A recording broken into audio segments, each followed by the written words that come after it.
आदिवासी का ये 33वां सांस्कृतिक महासम्मेलन नेपाल नगर चैनपुरा में जारी है, जिसमें कि ये प्रदर्शनी है आदिवासी द्वारा उपयोगी खेती के हथियार, उसी तरह शिकार के तौर पर किए जाने वाले हथियार, उसी तरह से ये चक्की, मुसड़ और ये आदिवासी पूजा का साहित्य, उखड़, चूल्हा मिट्टी का, सब टोटल चीज़ें जो है वो ऑर्गेनिक है। ये दही मथने के लिए, लोनी निकालने के लिए ये, और बिजवाई का अभी थोड़ी देर में लग जाएगा। और जो पालतू जानवर है वो मुंह न डाले, इसलिए पानी की व्यवस्था इस तरह से चबूतरे पर की जाती है। और दूसरी तरफ साहित्य सम्मेलन चालू है, जिसमें कि साहित्य सम्मेलन की भूमिका वारूदादा सोनोने रख रहे हैं। अब हम उधर की ओर रुख करते हैं। वारूदादा सोनोने का भाषण जारी है। इसी बीच हमारी आसाम की टीम आ चुकी है, तो कुल 18 साथी आए हुए हैं और उन्होंने खुद ही ये पूरा जो कुटी है इन्होंने खुद यहाँ आने के बाद बनाई है।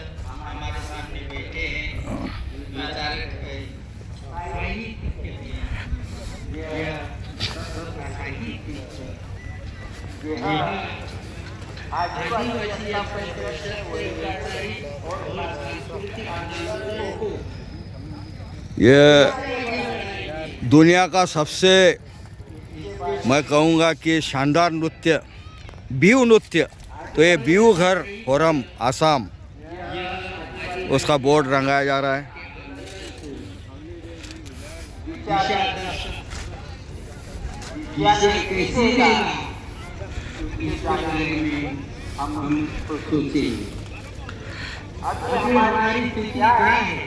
हम यहाँ प्रतिष्ठा का उद्घाटन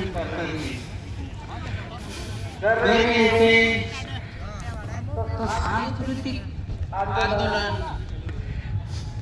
किसके माध्यम से हम आगे बढ़ाएंगे। वहाँ झारखंड का जो बाकी जो बजा रहे थे, हम लोग समाज को हमारे साथ समाज को देना है। उसके बाद में हम धर्मों के मादर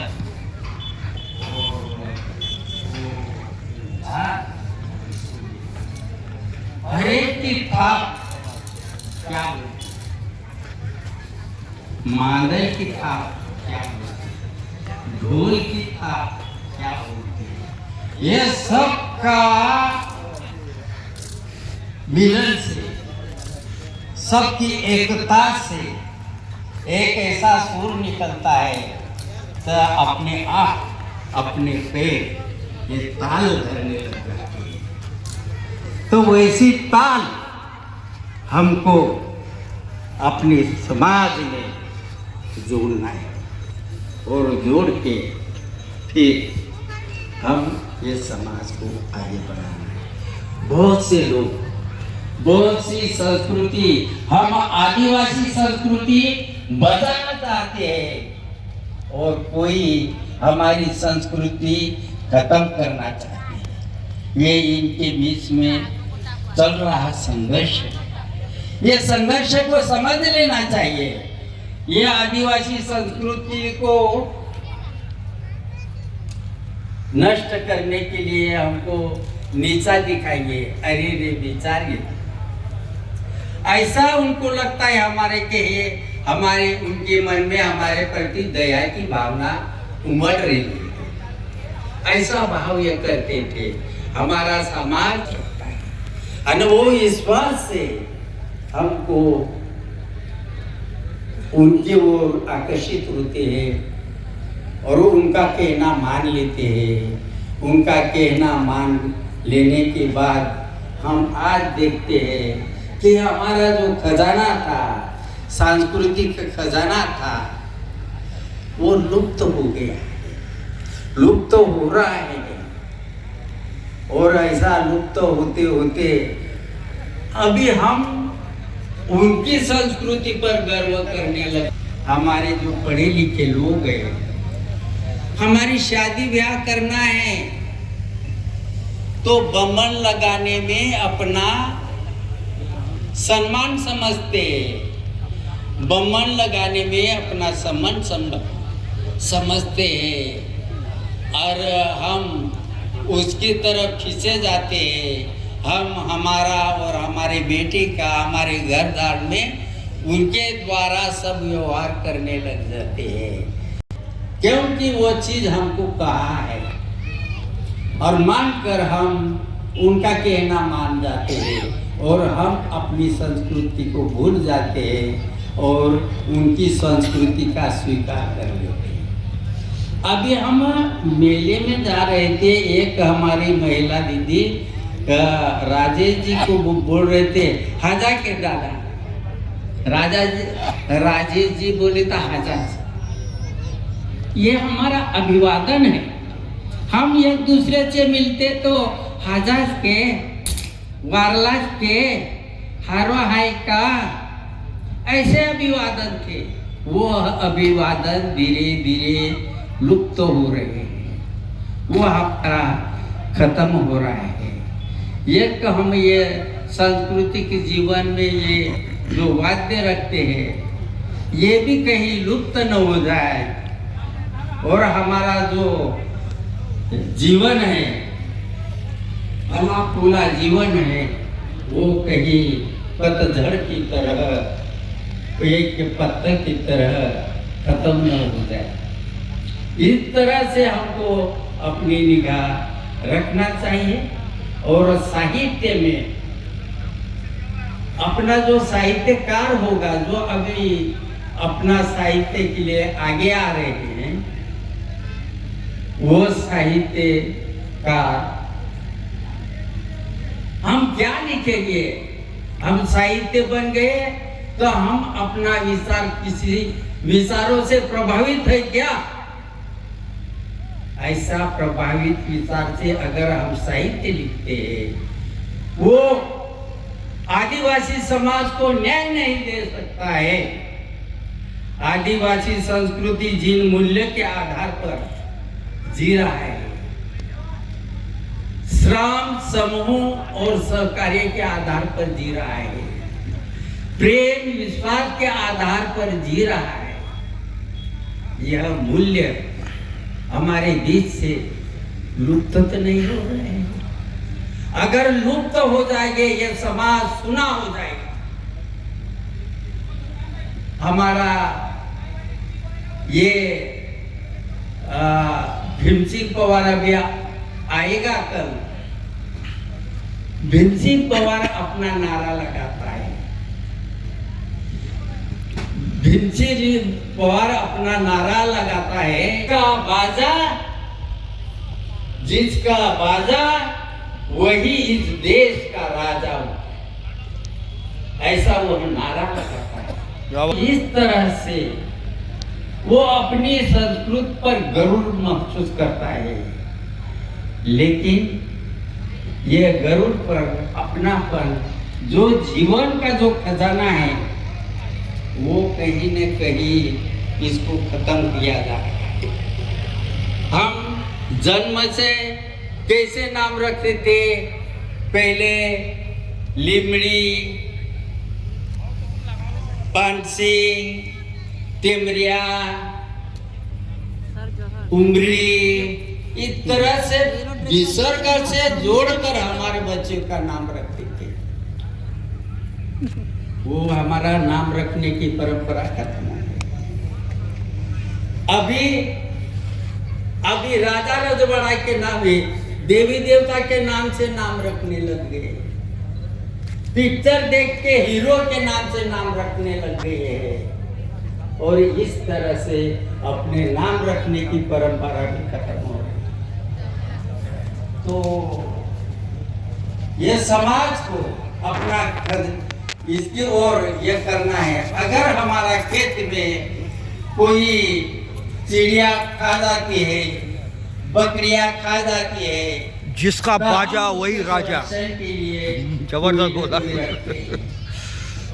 तो वो उसका सांस्कृतिक जीवन का संरक्षण हम कैसे करेंगे, इसके बारे में भी हमको विचार करना है। हमारे बच्चे स्कूल में जाते हैं, किनका इतिहास पढ़ते हैं? उनको आदिवासी का इतिहास मालूम नहीं, इनको टंट्या भील मालूम नहीं, खाजा नाइक मालूम नहीं, बिरसा मुंडा मालूम नहीं, रानी काजल मालूम नहीं, यहाँ मोगी मालूम नहीं। जब से आदिवासी एकता परिषद अपना आंदोलन शुरू किया, ये देवी देवता को ना, ये स्वातंत्र वीरों की लड़ाई के मूल्य ये अपन अभी समाज के सामने रख रहे हैं। अभिमान लगने लग गया है। अरे आदिवासी कहने से, खुद आदिवासी कहने से अपने लोग डर रहे थे, क्योंकि आदिवासी को लुच्चा, लफंगा, चोट्टा इस तरह से ये कह के, अगर मैं आदिवासी बोली में बोलूं तो इसके साथ ये कलंक हमारे ऊपर लग जाएंगे। अरे लुच्चा, ये डर से ये वो मैं नहीं हूं ये करके वो अपनी बोली भाषा को छुपाता था। लेकिन अब आदिवासी आंदोलन का जो आदिवासी जो बढ़ रहा है, वो अपने आप को कहता है आदिवासी होने का मुझे गर्व है, मैं आदिवासी हूँ, मैं मूल निवासी हूँ, ऐसा गर्व महसूस करना है रहा है। यह आदिवासी एकता परिषद की देन है। तो इस तरह से ये जीवन को हम समझना चाहिए। अरे हम साहित्य में क्या लिखेंगे? ये समाज को लिखो, समाज को पढ़ो, समाज को देखो और अपनी लेखनी चलाओ। वो दूसरों का साहित्य लेकर किसी की तारीफ करने वाला साहित्य, किसी की बड़ाई करने वाली कविता छोड़ दो। ये चीज छोड़ दो। अगर ये नहीं छोड़ेंगे तो उनके गुलाम होकर तुम उनके पीछे पूछ हिलाते चले जाओगे, समाज वही का वही रहेगा। तो इस तरह से अपना साहित्य में हमें क्या लिखना चाहिए, क्या नहीं लिखना चाहिए, इसके बारे में आदिवासी जो साहित्यिक है वो अब सामने आ रहा है। अभी उसको तो कुछ नहीं आता था, अभी वो आदिवासी साहित्यिक अभी लिख रहे हैं। अभी यहाँ जो बैठे हैं, यहाँ मसानिया जी है, भीम सिंह मसानिया जी, किताब में किताब लिखा है। यहाँ संतोष जी पावड़ा है, कथा लिखी है। यहाँ पर पूरे जी है, इन्होंने उपन्यास लिखे हैं।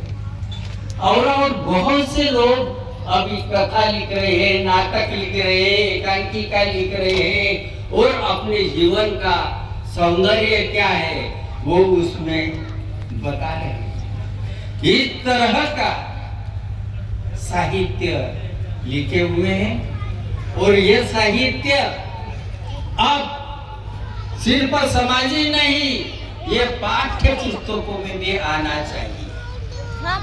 आज हमने भी किताबें लिखी है, हमने भी कविता लिखी है, किताबें लिखी है। हमारी कविता महाराष्ट्र में करीब सभी यूनिवर्सिटी में अभ्यास को है। कहीं एमए है, कहीं बीए है, वो अभ्यासक्रम में चल रही है। पुणे के सावित्रीबाई फुला विश्वविद्यालय पुणे में अपना कविता चल रहा है। मुंबई के विश्वविद्यालय में बीए फर्स्ट ईयर में हमारी कविता अभी चल रही है। अमरावती में चल रही है, नांदेड़ में चल रही है, जलगांव में चल चुकी है और चलने के और ये चल रहा है।